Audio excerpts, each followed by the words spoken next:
Hi, it's Timothy O'Leary, author of the Relationship First Aid Kit. This video today is for the women who find themselves getting into relationships that don't work out, where they feel like they're making bad choices and they feel like they're repeating certain patterns that leave them dissatisfied and frustrated and kind of hurt from those experiences. They get confused and they end up kind of doubting themselves, wondering what is it about me, why do I attract these men, or kind of a whole lot of negative stuff that it's just not fair and they don't deserve. So we're going to look at this issue from three ways, a very different way of thinking about this issue. So just put all of that other stuff to one side. I want you to think about that when you get attracted to somebody, what happens, and it's very normal, is that you get drawn to their qualities. It's only natural. And they might be funny, creative, they could be clever in lots of different ways, handsome, warm, charming, generous, they might be sexy. They could be the whole package of all those things, and so they draw you towards them. Why wouldn't you get attracted to those qualities? And then when you're with them and you're experiencing those qualities with them, why wouldn't you feel good? Of course you're going to feel good. And then if that progresses and you get intimate and you have that skin-on-skin contact, then your attachment system is going to get activated. And so now you're going to have this very strong feeling around these qualities that is a lot like love. But let's look at this other side here. These are, potentially my partner's relationship skills. And so what you really want in someone where you want to be in a loving, committed relationship is you've got to have honesty. And you want them to be caring. You need them to be reliable. You want them to be nurturing for you, but also for your kids. You want them to be responsible. When you have conversations, you need them to be self-aware.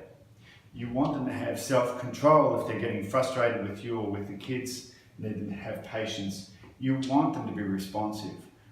I often hear so much around, women saying, I try and reach out, I say something and I get nothing back. I get crickets. Last one is communicative. So responsive is kind of okay, I get a reaction to what you're saying, it's impacting me, and communication is where you share it. Now, if you've got a relationship where your partner can do these things to some degree, then you're going to feel safe and secure.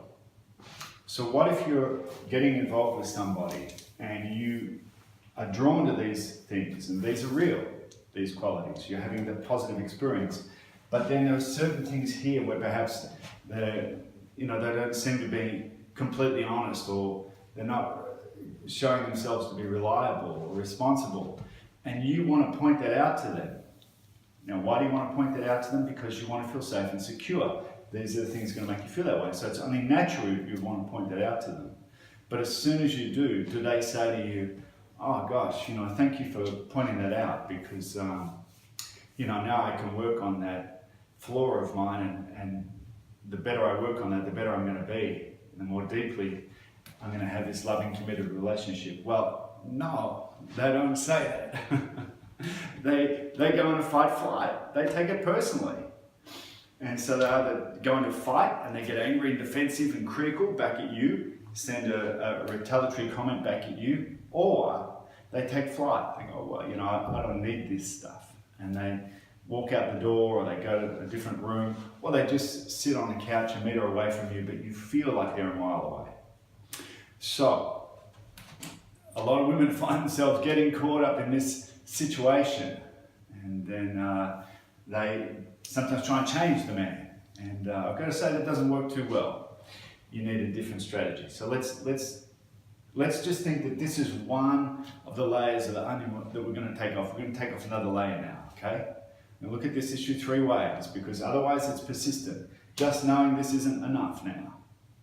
So we want to think about how in your life, whether it's in your adult relationship life or whether in your childhood, somehow to be in a relationship with someone where they had certain qualities but not their skills, which basically means that you don't get your needs met, that relationship that you experienced when you were younger somehow has set you up so that you find yourself repeating that pattern. getting drawn into a relationship where they really aren't able to meet your needs. Maybe they would love to meet your needs, they really do love you, but they just can't translate it into the skills.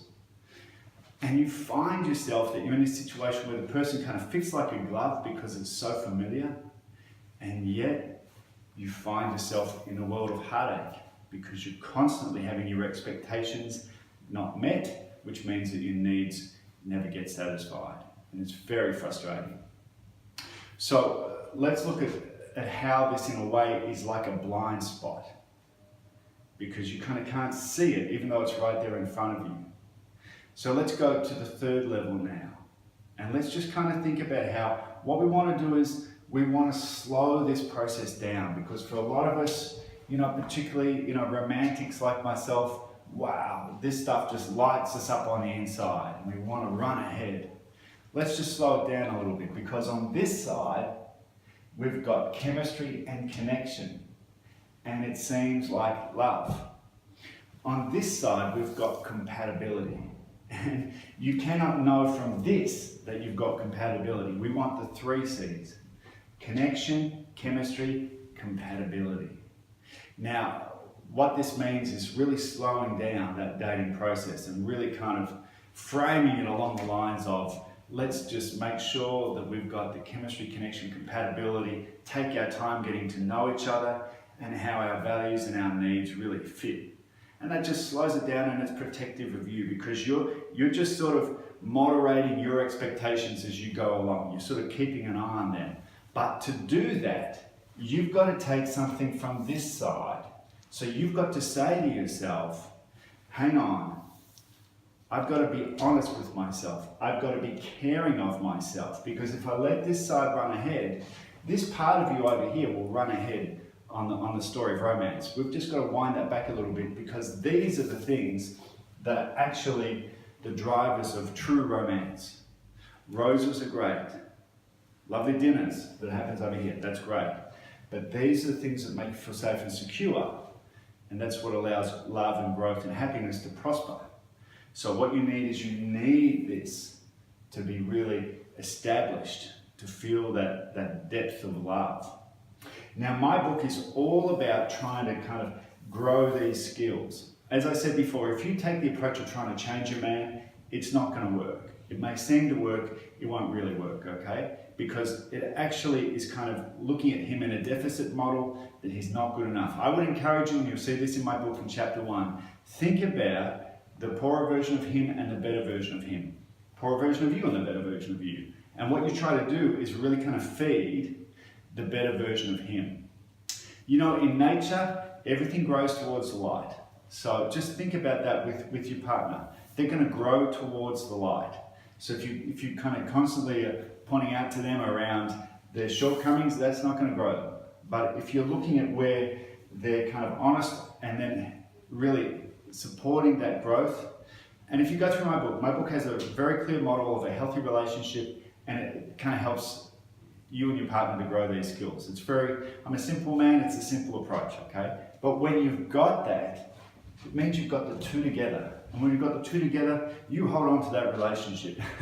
And you keep investing in that relationship, because, the happiest couples, they're no better than you or anyone else in the world. The only thing that is the distinction between a good relationship and a relationship that's not working is the couples who are happy, they're just using better tools, all right? So we want you to be using better tools and just growing these tools. And look, to be honest, all of us are working on these things. We're all a work in progress. On a bad day, it feels like more work than progress, but we know that if you work, you will progress and you will lift these skills. And when you've got these 2 working beautifully, you're fine. So please check out my book. I hope to see you at a seminar. And I wish you all the very best. And thank you for watching the video today. All the best.